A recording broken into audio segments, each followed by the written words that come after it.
In this episode, I will provide a way to categorize the goldfish varieties. Unlike conventional fanciers books or videos about goldfish, I will not delve into each species' strains. It is nearly impossible to cover the detailed characteristics of every goldfish strain, especially considering that the new strains are constantly being established. In fact, the number of goldfish varieties is increasing every few years while I am talking like this. Just now, someone somewhere is probably producing new goldfish strains. So, instead of focusing on individual strains, I will discuss the key points that highlight the mutated phenotypes found in various ornamental goldfish strains using anatomical and morphological terminology. It is important to note that there is currently no consensus among researchers, fanciers, and breeders on how highly diverged goldfish strains should be classified. Therefore, further explanation is necessary to understand the different categorization systems used for ornamental goldfish. So I will provide detailed information about the methods previously used to categorize goldfish strains. Various systems have been proposed. One categorized the goldfish strain into 16 groups based on morphology. The other introduced 19 representative goldfish strains based on the genealogical and geological relationship. The third divided the goldfish strains into 2 groups consisting of 40 subgroups. And recently, the complete goldfish genome sequence data was published. Using the genome sequence data, ornamental goldfish strains were categorized into 3 groups: the Edo group, China group, and Ranchu group. Simply said, there are different categorization systems. I would not say which categorization system is the best system because these different categorization systems reflect the academic purposes and goals of the researchers who propose them. If you want to know how the genetic background are similar or dissimilar between goldfish strains, the categorization systems based on the genome sequence data are suitable. On the other hand, the geological relationship will be informative to know the original location in which a goldfish strain was established. In my case, I want to know the evolution and development of morphology of these ornamental goldfish, so I categorize these ornamental goldfish strains into 3 morphotypes: single-tail, twin-tail, and dorsal finless morphotypes. For EvoDevo studies, morphological architectures tend to be the subject of the study. Especially, skeletal architectures tend to be examined at different levels. Researchers examine how a certain body architecture developed from round fertilized eggs and what kind of molecular mechanisms are underlying the developmental process. As an EvoDevo researcher, I also want to know how these various goldfish morphologies appeared during the domestication process. I want to propose a guide on how to categorize these various goldfish strains based on the skeletal architecture, as we can see in the textbooks of comparative vertebrate anatomy. After carefully observing the internal skeletal structure of different types of goldfish strains, I thought that the ornamental goldfish strain can be divided into 3 groups as I mentioned before: the single-tail, twin-tail, and dorsal finless morphotypes. Based on the internal skeletal architecture, their differences are obvious. Single-tail morphotypes show the skeletal architecture which is related to the conventional teleostofish species, and the twin-tail goldfish strain shows the bifurcated caudal fin skeletons, and the dorsal finless goldfish strains lack so many internal skeletons on the dorsal side at the trunk region. Based on the internal skeletal structure, I can provide articulated criteria of how to categorize these various ornamental goldfish. Since the internal skeletal structures tend to be stable from the larval to adult stages, the categorizing system based on these morphologies can be applied to the ornamental goldfish strains. In other words, I do not want to use the phenotypic features which can be easily changed under the different environmental conditions. For example, environmental conditions change the coloration pattern in goldfish under the strong sunlight.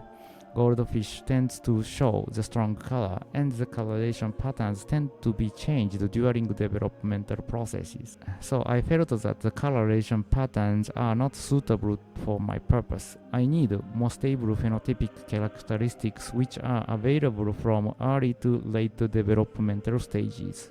In this point, the skeletal morphology is really good for me. The topology of skeletal elements remains relatively unchanged throughout development.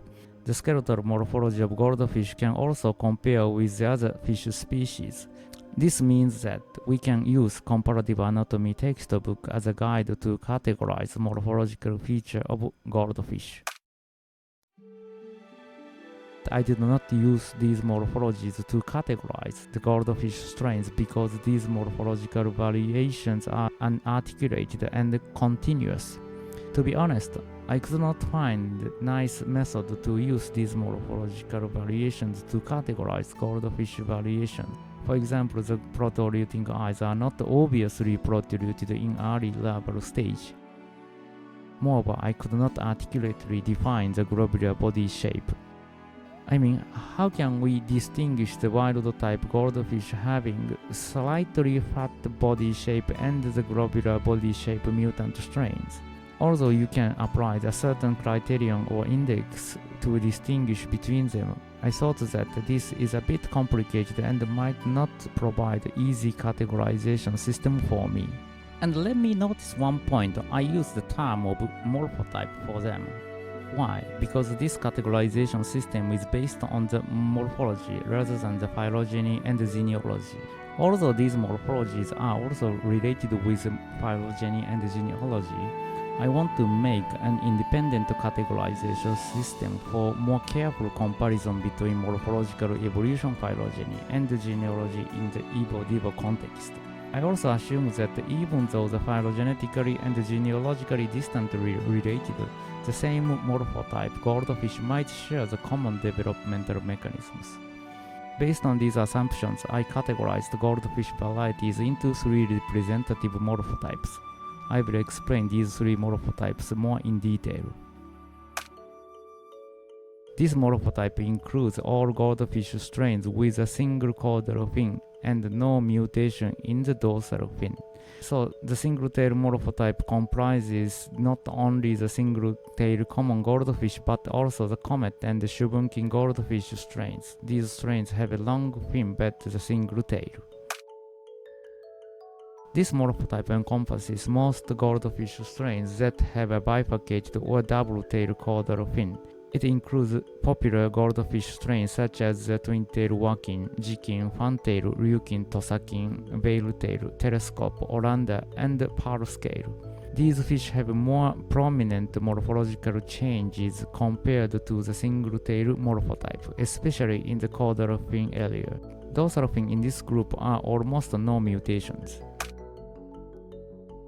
The dorsal finless morphotype is characterized by a reduced dorsal fin and a twin tail. Celstars and Ranchu strains are categorized into this morphotype.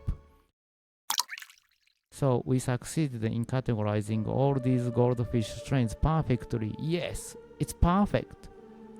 But wait, not so easy.